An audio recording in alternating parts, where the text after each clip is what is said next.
What's up, everybody? This is the Booch, and welcome to episode 33 of the Boochcast reviews, Darkside of the Ring. And, of course, ladies and gentlemen, we are back with another great one. This one is going to be a little bit on the emotional side. This one is very, very messed up. It also concerns a wrestling family. It also concerns a lot of depressing moments. And no, I am not talking about the Von Erichs. No, at the time that I'm sitting here recording this, Iron Claw's out in theaters, and everybody seems to be talking a lot about the Von. In fact, if you've been following the Darkside of the Ring series, if you're watching these all on the playlist and you're binge watching them, you already know we've been there, done that with the Von Erichs, or I've been there, done that. This week, what we're doing is, this episode is called Breaking the Cycle, the Graham Dynasty. It's another royal family in wrestling. Cody says, wrestling has more than one royal family. Graham family is definitely in that.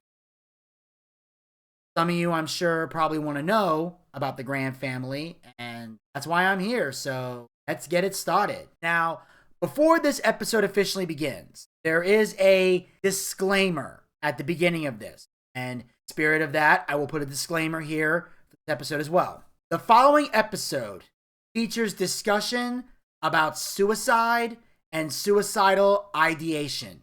Viewer discretion is advised. So there are talks of suicide in this episode. It is also similar to the Von Erichs because most of them lost their lives suicide. Suicide is definitely a big deal in the wrestling business, or now it's supposed to say on YouTube, unalive. I'm not going to do that because I hate the fact that we have to hide certain words. Makes people uncomfortable. I don't believe in that. Use the word that's there, because the more we keep trying to soften up language, the more difficult it is to treat the problem. It's suicide. Someone ends their life, they're committing suicide. They're not unaliving themselves. They're not leaving this world or whatever. They're killing themselves. And clearly it's because of mental shit, and it's something we need to address is mental health. We need to stop running from it. Stop acting like it's not a problem, and we need to fix it. Because if we don't fix it, more of this shit is going to happen. That being said, the Graham family was the most impactful wrestling family of all time. Eddie's championship wrestling from Florida was built on wrestling, and the main events were violent. He gave people the circus. Like, this entire territory, the Florida territory that Eddie Graham ran, was about wrestling and violence and how brutal wrestling can be. But it was brutal wrestling done right. It was done properly. It was done in a way that didn't shit upon the business, like unfortunately most places do today. Eddie Graham was a titan of professional wrestling. He was a great wrestler, he was a great promoter, and he was a visionary who ruled his era and passed on his iconic legacy to his only son, Mike. So Mike Graham was his only son, and he passed that legacy on like most wrestling royal families do. He wanted his son to follow in his footsteps, like most dads do. Some dads do, some dads don't, but in this case, Eddie Graham won. Eddie Graham was also the king of finishes, which is something I like to brag about myself as well. I'm not Eddie Graham level good, but I'm pretty damn good in my own. Tons of wrestlers dealt with scrutiny, but Mike didn't take shit from anybody. That's an important thing because a lot of, people, if you are the offspring of someone in the business, you get a lot of shit because the fact that you have a relative in the business high up, it gives you a foot in the door. And it's what you do with that foot in the door that determines whether you are a true wrestling star like Cody Rhodes or if you are a queen of nepotism, like Charlotte Flair. Some people are like Charlotte Flair. They get undeserved pushes and insane title reigns they did not earn. And you got people like Cody who get treated more harshly because they're Dusty's kid. Eventually had to go forge his own path. And, one thing I always respected about Cody was he always created his own gimmicks. With the exception of Stardust, almost every gimmick he created was his own. Never walked to the ring with polka dots. He didn't cut promos in the cadence or the style of his dad. And the only other thing he had was a lisp, which happens You got a dad who's a lisp because you're mimicking what your dad does. You know, like, come on, Cody, say daddy, Cody. So eventually, Cody, hearing that lisp, eventually develops his own, like a monkey see, monkey do kind of thing. Now, Mike Graham followed in his father's footsteps to wrestling greatness and also descended into his own dark world of pain, addiction, and he kept shit to himself, much like his father did. And unfortunately, that's something not only that wrestlers do, but men, period. When we go through pain, part of the reason so many men commit suicide and get depressed is because we have no one to turn to. See, women, it's different. If women are going through pain, if women are going through emotional shit, you're allowed as a woman to break down and cry. People will console you. People will check on you. People will see if you're okay. Is there anything we can do to help? Guys, we don't have that luxury.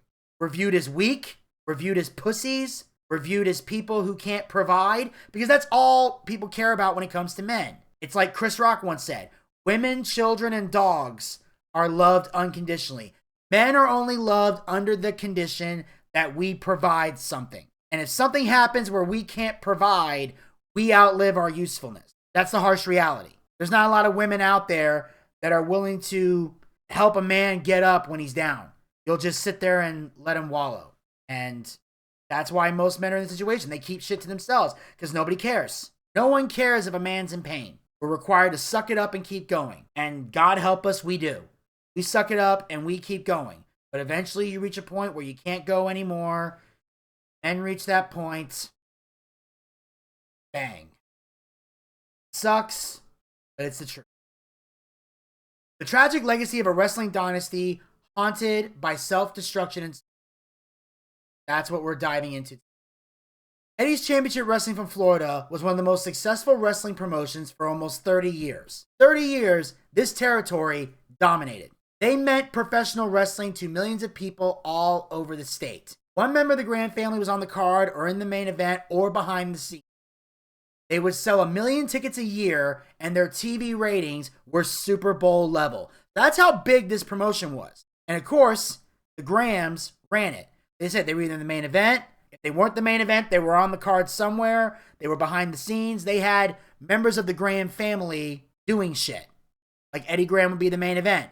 Mike Graham might be on the mid card or opening the show. The girls, the wife, the daughter, they were probably behind the scenes doing all the other shit that needs to be done in the office. And when Eddie retired, he was in office full. Mike went up the card. They held matches every Sunday night at the Eddie Graham Stadium, and from time to time, they had wrestlers passed out on the couch time to time. They would have like wrestlers passed out. Magnum TA was one of them, as well as Andre the Giant. It was the family business. Of course, Magnum TA is somebody we talked about last week. And of course, Andre the Giant, they would have wrestlers stay at their house.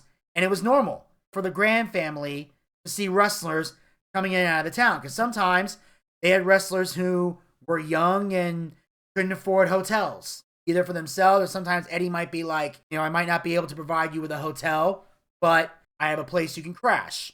And obviously, if Eddie was somebody that was, you were close to Eddie and Eddie trusted you, he'd happily let you sleep on the couch. The rest of you either had to sleep in your car or find your own accommodations if they couldn't be provided for you. Wrestlers came to the territory for the money, weather, girls, and to learn from Eddie Graham. Eddie made people believe he was the toughest man in all of Florida. He was someone fans wanted to listen to and wrestlers wanted to follow. And that's a key thing. Like, you knew if you came to Championship Wrestling from Florida, you were going to make good money. Because not every territory paid well. It's in Florida, so the weather's naturally nice. It rarely gets cold in Florida. There's hot girls in Florida, and they love to put out. Anything goes in Florida. And Eddie Graham was so knowledgeable about the business, wrestlers got to learn from him. They would take the time to sit under the learning tree. And that's a big deal when you're young in the business. You want somebody that you can learn from. And Eddie Graham is someone that you can learn from because that will help you get better in your career. Eddie was a legend in Florida and could get a reaction just walking to the ring. He was about 5'10.5", wide shoulders, and bleach blonde hair. He was in a league all his own, whose father died when he was very young, and he came up through the College of Hard Knocks. Though born Edward Gossett, phrase not related to Voldemort, Eddie's wrestling career is forever altered when he adopts the Graham name from one of the ring's top stars, Dr. Jerry Graham, who is the originator of the Graham wrestling family dynasty. So Eddie changed his last name to Graham after working with Dr. Jerry Graham. Brother tag teams in New York were over at the time. But if you can find a guy that looks something like you, nobody's reading your birth certificate, just say it's your brother. And we've seen that a lot in a lot of cases. Edge and Christian were billed as a brother tag team. In reality, they were best friends. Undertaker and Kane were branded as a brother tag team. But in reality, they had no relation to each other of any kind. Now, of course, you had the Hardys. They were a legit brother tag team. You had the Steiners, who were a legit brother tag team. Then you had some people who might have been cousins or whatever, but found a way to make it work. Now, while he was in Texas, wrestling under the name Rip Rogers, people told him he looked like Jerry Graham. Jerry and Eddie connected, and in 1958, they formed the Golden Grahams, which I kind of laughed because that kind of reminded me of the breakfast cereal. And they became the top tag team in the New York area. They were great heels who were able to main event and sell out Madison Square Garden. They become a top tag team in New York. New York area is a big deal because that was run by Vince McMahon Sr., so that's a big deal, make it in New York, because WWE was called the New York territory. They'd say, hey, we're going to New York. That means they were going to the WWE. With money and fame to burn, Eddie and Jerry are box office sensations. But before long, Dr. Jerry's behavior outside the ring becomes even more notorious in his matches. Jerry was an alcoholic, mentally ill, got into a lot of trouble, and caused a lot of trouble. He would impress the fans by lighting his cigars with $100 bills. He would walk into a biker bar, walk right up in front of a guy and say, hey, my name's Balls, you got any? Which is kind of funny. It's a good line. You want to legit pick a fight with somebody. I'm actually going to remember that for the future. But you don't want to work with somebody like that. Someone is constantly causing trouble and you're in a tag team. Eventually, it's going to affect you. And the reason it's going to affect you is because when you're built as a tag team, you're representing yourself and your partner. That's why a lot of times when you see great tag teams where one guy gets injured, the other guy's nowhere to be found. He's not on TV because without both guys, the team is worthless. And ironically, those make the best tag teams when one can't survive without the other. But eventually, tag teams have to split up when one guy can't figure his shit out. But the most shocking incident involving Jerry Graham transpires years later in his hometown of Phoenix, Arizona. His mother was sick and in the hospital. He called and told the hospital that his mother better come out of that hospital in good health. And then she died. Dr. Jerry Graham shows up with a 12-gauge shotgun, 38 caliber revolver, an 8-inch long hunting knife, and appears in the ICU where he fires a shot at the doctor. Now keep in mind, this is before any gun laws were a thing, any school shootings were a thing, where this is back when you could carry a gun literally anywhere. You can carry a gun anywhere you damn well please. Nobody gave a shit. He then goes down the hallway and grabs the gurney that his mother's body is on, and he's taking it down the hallway. So here come the orderlies and the interns. They're trying to tackle him. So he grabs his mother's corpse, flings her over his shoulder, and he's screaming, I just want to take her and bury her. Which, by the way, against the law. Even though it's his mother, he can't legally take the body somewhere and bury it. Pretty sure it's against the law. And obviously, all these people are trying to tackle him, but because Jerry Graham is a big motherfucker and a wrestler, it's hard to take that kind of person down. Unless you're a cop with a gun, a taser, some billy clubs, you're going to have to get some police brutality in there to bring a motherfucker like this down. After 2 years, he couldn't put up with Jerry Graham and his antics anymore. So in 1960, Eddie uproots his family from New York and settles in Tampa, the hub of championship wrestling from Florida. He got over in Florida and eventually bought into the promotion, took it over completely, and turned it into the #1 territory for talent to wrestle and learn. That's how the territory got started. Eddie finally said, fuck you to Jerry Graham, went down to Florida, and decided to take over the promotion. At the time, they did their shows on Tuesdays, and Eddie Graham was the star that everybody loved. He also developed great relationships with promoters who often called to ask for advice, including both Vince McMahon Sr. and Vince McMahon Jr. So they were close friends with Eddie Graham. They had great relationships. There wasn't a lot of heat or issues there in the beginning, because Vince McMahon Sr. never tried to put territories out of business. Eventually, Vince McMahon Jr. would, but even during that time, he still got along with Eddie Graham. Eddie Graham was the president of the NWA, which stood for National Wrestling Alliance. It was an organization of promoters, regional territories all over the country. There was no major decision made in the NWA without consulting Eddie Graham. Eddie Graham becomes one of the most powerful men in wrestling. Keep in mind, this is before Vince McMahon Jr. built his monopoly. So Eddie Graham was top dog. Now, there was the side of Eddie Graham that did want to keep the credibility of the wrestling business. And guys were expected to lay shit in to make people believe what they were doing was real. If you didn't know how to throw a working punch, you had to lay that shit in.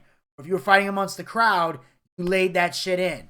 Don't let them see anything fake or choreographed in a match. He also said, if anybody here gets their ass kicked by a mark, you're fired. You protect the business at all costs. You got trained by Eddie Graham. He put you through his paces, and some of them just couldn't take it. They thought they were just going to get in the ring and perform, but Eddie expected more than that. That was a big deal. You could not get your ass kicked by a mark. And the thing about Eddie was, he would handle the lawyers. You got sued, if you got arrested, he would get you a lawyer, he would pay the legal fees, he was willing to invest that money to make sure you did not get your ass kicked in a fight. You had to win the fight, but not only had to win the fight, you had to give him a black eye or bite his face or tear off skin or beat him limb from limb. You had to mangle the guy so bad that when people saw I'm like, oh my God, what happened to your face? They said, I got in a fight with a wrestler. They're like, oh shit, I don't want to fuck with them. Like, that was a big deal. If you were a wrestler, you could not lose a bar fight. You tried not to get in one, but if you had to get in one, you had to win the fight. If you lost, you're fired. He didn't want no pussies, no sissies in Championship Wrestling from Florida. B. Brian Blair said Eddie would want him to break people's bones, which he did, but he was not proud of it. One time, a local guy got booked on the show and said he worked some local shows and was a butcher by trade and told Kevin Sullivan he was going to make him look good. I'm going to tell all the guys you're a nice guy. Eddie's ears perked up like a dog's, and he says to Kevin, he doesn't come back bleeding, you're through. And so Eddie didn't like the fact that he was telling Kevin Sullivan he was going to make him look good. They took offense to that. But also they found out that he was a butcher by trade. He had a day job, which guys in the wrestling business did not take kindly to people who worked day jobs. You had a shoot job, you didn't mention it to the boys. They didn't like that shit. They wanted people who were invested in wrestling where that's all you did. For a lot of these guys, all they do is wrestling. They don't do anything else. But some, unfortunately, local guys, they have to work day jobs. I know guys who have. There are guys who've worked in construction during the day. There are guys who do other projects during the day. Hell, when I worked at the DDP Yoga Performance Center, I knew two guys that were video editors that also wrestled in the business. You know, sometimes you got to work a day job to supplement everything until you can eventually make a living just on wrestling. Eddie's hard-nosed ambition to dominate the wrestling trade is all-consuming, but his desire for power is far from his only. Wrestling and promoter Eddie Graham is known for his unrelenting drive, limitless ambition, and his determination to legitimize the business. He wanted to write checks instead of receiving checks. He wanted to change the perception of the business and did so by getting involved in the Boys Ranch and other charity organizations in every town and every county in Florida. He would join the Honor Society. He would be part of community. He would get involved in organizations, make everything legitimate. I know there's a term for getting involved in the community. There's like this board of directors or whatever. He also got involved in that. He also helped further amateur wrestling programs, and he met with politicians and was considered a rock star. So he was trying to become a legit businessman and have people invest in the wrestling company by him giving back to the community, which is a smart plan.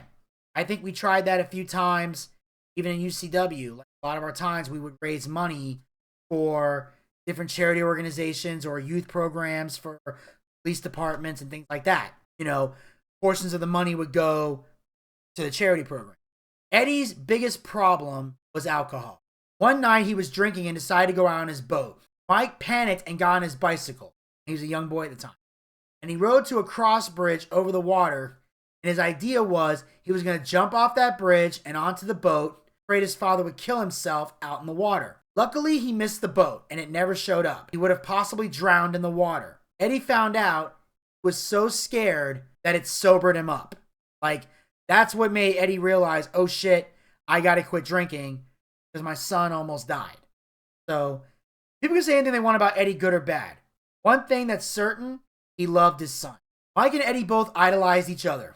Eddie was a loving father. He was also demanding and put high expectations on Mike. Mike loved wrestling, but loved him more when he wrestled in other territories because there wasn't much scrutiny after the match. Like when he wrestled in his dad's territory, his dad would be, really, really tough on him and would nitpick everything. Kind of like how I nitpick stuff when I analyze. But when Mike wrestled in other territories, he would just get the basic, what he did good or any improvement, whatever. Mike was shorter and didn't have the same over-the-top personality, but he wasn't intimidated and he had the wrestling knowledge in there growing up with Eddie Graham. He was a very good worker and was in plenty of great tag teams, but the attention was never on him specifically. However, he didn't want to be the top guy. He didn't want to be the big star because people would have said it was because of his father. He went out of his way to blend in with the guys and not be seen as the promoter's kid. And that is what I respect about Mike Graham. I mean, having a father who's top in the business shouldn't discredit you from wanting to be the top guy. You're a top guy because you're that damn good. I can get that. As long as it's blatantly obvious that you're not using your father's influence. Because Charlotte clearly uses her father's influence. If you don't see that, you're an idiot. But Mike Graham, this is what I can respect about him. He tries to be one of the boys. He doesn't want them to look at him as the promoter's kid. He wants to see him as just another wrestler. I know with me, that's what I tried to do in UCW. I didn't want to be seen as the right-hand man to Voldemort. I wanted to be seen as the fucking commentator. I wanted to be one of the guys. I wanted the boys to see me. I wanted to be part of the clique. However, if you got on his bad side, you were in for a fight. And he wasn't going to back down because he knew if he got his ass kicked, he couldn't go home. So Mike Graham was the worst person to get in a fight with because he had that strict of a dad. And I'll tell you right now, a man who is intimidated by his father or who has a lot of pressure put on him by his father is the worst guy you want to get in a fight with because he's got a lot of pent-up anger. He's got a lot of pent-up rage. And he's looking for someone to take it out on. And if you become that guy, you're not just fighting him. You're fighting all those years of that guy wanting to beat the fuck out of his own dad. And since he's either unable or unwilling to beat the fuck out of his own dad, if you piss him off, he'll beat the fuck out of you. So if you ever want to fight somebody, find out what kind of relationship they have with their dad. And they said, oh, my father loved me. Then kick the shit out of him. If he says, my dad's a fucking asshole, back up, back down. You don't want to fight that guy because he ain't got shit to lose. As the 1980s dawned, Mike Graham joins Eddie in steering the ship at Championship Wrestling from Florida, as the company becomes a breeding ground for wrestling legends, including Hulk Hogan, Ric Flair, and Dusty Rhodes. So all three of these guys made names for themselves down in Florida. That was where Hogan started to find who he was, one of the territories he worked in the younger years. Dusty Rhodes, he was big in the Florida area. Ric Flair as well. Like, these guys cut their teeth in Florida, especially since Hogan lived in Florida for most of his life. And, Dusty, I think, lived there too. Flair as well. Eddie Graham took Dusty under his wing, and he became the most popular wrestler in the history of Florida. The territory was on fire when Dusty turned babyface. As this younger generation elevates the territory to a whole new level, Eddie, now in his 50s, decides to quit the ring for good, as he pursues outside of the business, beginning to bring him trouble. Eddie Graham took Dusty under his wing. He became the most popular wrestler in the history of Florida. The territory was on fire when Dusty turned babyface. As this younger generation elevates the territory to a whole new level, Eddie, now in his 50s, decides to quit the ring for good, just as his pursuits outside of the business begin to bring him trouble. So now, Eddie's at the point where he doesn't want to wrestle in the ring anymore. He's got Dusty, who is his top guy, and is taking the company over by storm, and now starting to deal with issues outside the ring. He was torn between two women. He was in business with some shady characters, and he was drinking too much and took too much medication. Now he's relapsing on the alcohol. He would get a cheap bottle of wine and throw them into the grass after he was done drinking them while driving. He was doing a lot of drinking and driving. One time the store wasn't open, so he went out into the field, groveled around in the dirt, and found all these bottles, and he sat there in the field and drank the dregs out of those bottles. He was officially a full-blown alcoholic. Yeah, you know you're an alcoholic when you're drinking random bottles in the field you just threw out. You are now an alcoholic. You have now hit bottom. This is about as bad as you can get. I don't know any alcoholic that sank to that level. Consumed by his alcoholism and burdened with personal and professional troubles, Eddie Graham struggles to find meaning beyond the ring. People eventually forgot who he was, and the only peace of mind he got was in bottles of liquor. When he was asked what he got for his 55th birthday, he said 55 years. He is basically miserable at this point. Mike Graham was at the Super Bowl when the Dolphins took on the 49ers, and he got a page to go to the box office. He was told to call home, and he was told that his dad died and he had shot himself twice. He was in the hospital, and when Mike got there, they realized it wasn't an accident. He was in a vegetative state. They decided to pull the plug. Died 5 minutes. Now, Eddie Graham is dead. Mike got the call while he was at the Super Bowl. Now, this is where the first act of suicide finally takes place. And all the personal shit Eddie Graham was going through, on one level you can understand it, but the only salvation I think that there is that at least the kids are grown, so it's not affecting them as much as it would have if they were still. It's still fucked up, but at least not leaving children behind to be raised by a single man. Eddie's death affected the territory, and Vince McMahon eventually came in and was able to take all the top talent there and bring them to WWE. So now, this is where Vince is starting to round up the stars, grabs the top talent from everywhere. Then in 1984, Dusty Rhodes leaves Florida to work for Jim Crockett Promotions. With the wrestling industry in chaos, Mike Graham is still reeling from his father's death when he inherits the daunting task of leading championship wrestling from Florida. So now Mike Graham has to pick up the pieces of this broken company that doesn't have any top guys because either Vince McMahon or Jim Crockett took them. They tried to use Eddie's death in angles to enhance the territory and get heat for the heels, but it didn't work because the audience could tell it was out of desperation because the crowd shrunk. They weren't buying into the story. Struggling under the weight of Eddie's absence, the once great territory lasts just 2 more years before closing its doors. Already grieving the death of his father, the loss of their family's wrestling empire, Mike Graham is soon to face another devastating tragedy. Following his father's death and the collapse of their company, Mike Graham must now forge a new path outside the promotion that has defined his life's work. He signed with WCW and tried to help the young guys in addition to getting over himself. But at this point, he was one of the soldiers and didn't have much pull. Mike also became bitter because wrestling became more about theatrics and writers who didn't understand wrestling. And this is something that a lot of old school guys and wrestling purists get bitter about. When wrestling becomes more about theatrics, which I know a lot of purists don't like it, but the reality is this. You need a little theatrics in your wrestling. Because I don't care how great the matches are. I don't care how well the guys can work. Here are the facts. If you don't have a story to go with your great match, then all you really have is a match. The fans need something to care about. And sometimes the name of the wrestler isn't good enough. Unless it's like a dream match. Like a Hogan versus Rock. Or a Rock versus Cena.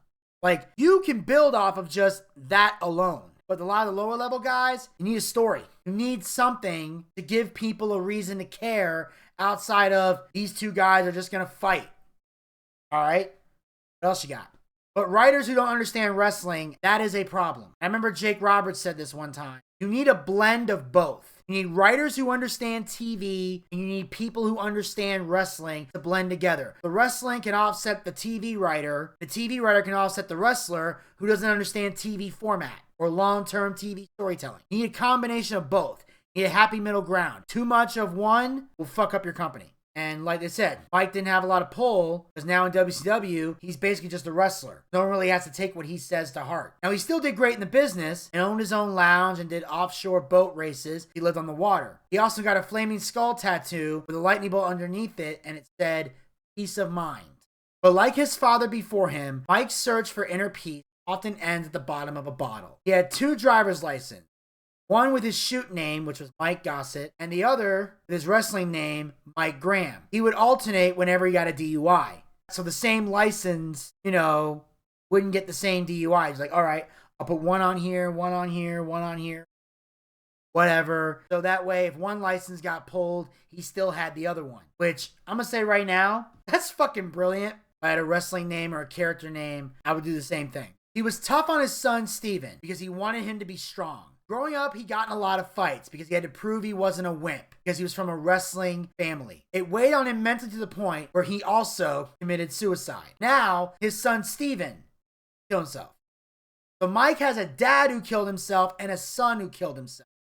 When you find out your dad is in wrestling or boxing or whatever, there's always some bully who's A, jealous of the attention you're getting, and B, wants to be like, oh, so I guess you're a tough guy too. And sometimes you got to get in those fights. And again, he even came from that family of, if you're in a fight, you better fucking win. That took a toll on him. Mike later told his daughter, thank God you found him before I did, because you would have been burying 2 bodies, because I would have taken my life too.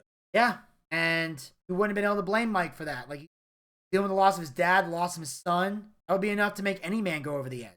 Haunted by the death of his son Steven in 2010, Mike Graham struggled with the pain of losing another family member to suicide. He blamed himself for both deaths and felt he should have been a better son and a better father. Nicole tells him this needs to end because my daughter and I need. Mike said, you're right. Sadly, 2 years later, Mike commits suicide. He was found dead on the bed wearing Steven's cowboy boots. And look, I said it before and I'll say it again. I have sympathy for people who are mentally ill or mentally break down and they feel like suicide's the way out. I try not to judge people who commit suicide because Lord knows I've contemplated it many times in my life. I know that 10 years ago, I tried it myself. Thankfully, it didn't work. Still alive today with no plans to do it anytime soon. Because mentally stronger now than I was 10 years ago. Pray to God that I stay that way. I'm not going to sit here and make any promises. Right now, it's not in the cards. When your daughter tells you that she needs you and that your granddaughter needs you as well, say you're right and you still end things, that's fucked up. I mean, I believe your kids should be a strong enough reason for you not to kill yourself. I do. I do think that it is selfish. You got children who need you, still need help raising them.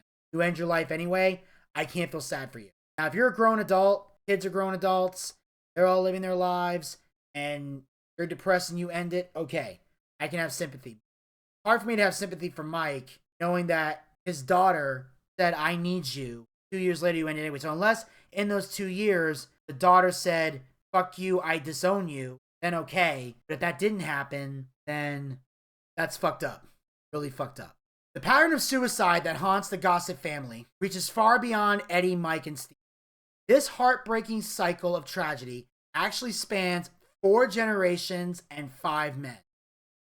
Eddie's father and brother also killed themselves, in addition to Eddie himself, his son Mike, and his grandson Steve. The old armory where the shows took place, now the Brian Glazer Jewish Community Center. That's what it's known as today. On the wall, they have a memorial that showcases the classic moments that took place during the times that this was the home of championship wrestling. It was a company that respected the fans and the business as a whole. And I love the fact that even though it's now a Jewish community center, they still show memory championship wrestling from. Glad there's a section that does. It should be honored. But they said it respected the fans and it respected the wrestling business. It was a part of Florida's history, and it hosted and groomed some of the biggest names in all of wrestling. Like I mentioned before, American Dream Dusty Rhodes, Nature Boy Ric Flair, the immortal Hulk Hogan. Like, this is a big part of history. And I give a shout out to Brian Glazer Jewish Community Center for allowing their memory to live on and making sure that the Gossett family or the Graham family, whatever we want to call them, they deserve the praise, love, and respect. Even Mike Graham, who coined the phrase never drew a dime, talked about Benoit, Malenko, Guerrero, and Saturn, calling them the little band of midgets who ran to WWE because they never drew a dime in WCW. I believe if you love professional wrestling, you respect the Graham family because they want people to still believe and have emotion. And that's something I push for every time I watch wrestling. That's what I want to see. I want to believe in what's going on. Because look, I know at this stage of my life, wrestling is a work. I know there's baby faces, there's heels. I know heels are doing bad things to get their heat. The baby faces are saying great things to get the pop. I know what these guys are doing. I know the two people in the ring don't really hate each other. Maybe they do really hate each other, but they're willing to coexist to do business. I'm aware of all these things. But when I'm watching the TV and you're in that ring, I want you to be so damn good at your job that I believe in what I'm seeing. That's why I get pissed off at people who tell me I have to suspend my disbelief. No, fuck that and fuck you. I'm not suspending my disbelief. I want you to be so damn good at your job as a wrestler, as a manager, as a valet, as a referee, whatever you are in the business. If you're on TV, I want you to be so damn good that you make me suspend my disbelief. You take me out of my analyst brain and make me believe in what I'm seeing. You make me feel something. You strike a chord and sell a ticket, because that's what it takes. The best rivalries, the best matches were where the people believed because you tapped into them emotionally. That's how you sell tickets. That's how you draw money. And that's how you become one of the greatest of all time. And then, of course, this episode ends with another message, which is, if you or someone you know is struggling with thoughts of suicide, there is help available. 988 Suicide and Crisis Lifeline provides 24/7 free and confidential support for people in distress, prevention, and crisis resources for you or your loved one. Call 988 and via online chat at 988lifeline.org. Again, call 988 or go to 988lifeline.org. All right, and that, ladies and gentlemen, will wrap up this week's episode of Boochcast Reviews, Darkside of the Ring. I thank you guys so much for tuning in. Tune in next week. We're going to have a great episode. I will be joined by the one, the only, the broke soulless ginger, Mr. Zach Scott. Sadly, Elvis will not be joining us. He was originally going to, but as I mentioned last week, he has his reasons why he can't.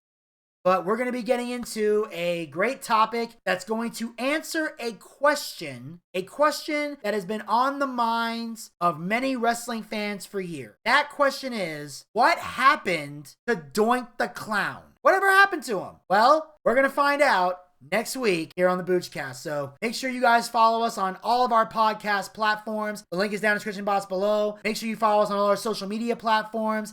The link is down in the description box below. You can support the Boochcast, donate, show your support, help us keep the lights on by going to podcasters.spotify.com/pod/shows/the Boochcast/support.